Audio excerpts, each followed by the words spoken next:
In a PowerPoint presentation, every slide except a blank slide has boxes or elements that are referred to as placeholders. So if I click here, you can see we have one placeholder here and one placeholder at the bottom.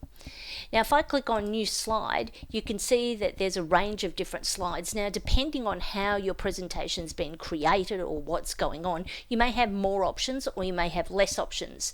If your organization has a style guide for PowerPoint, you might find your options are quite limited and you just have to choose from what's there.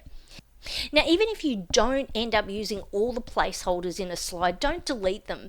They don't actually display or print, but if you delete them and then draw text boxes later on, it makes it harder for editing and making things consistent. So just if you're going to not use something or you don't need something, don't delete it, just leave it there.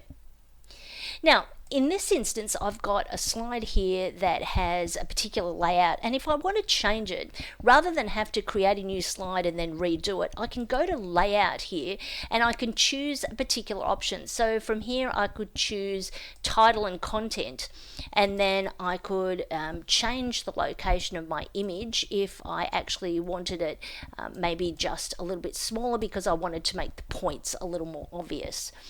So using the layout option applies whatever layout that you have to the slide that you're currently positioned on. So that can be really, really helpful in PowerPoint.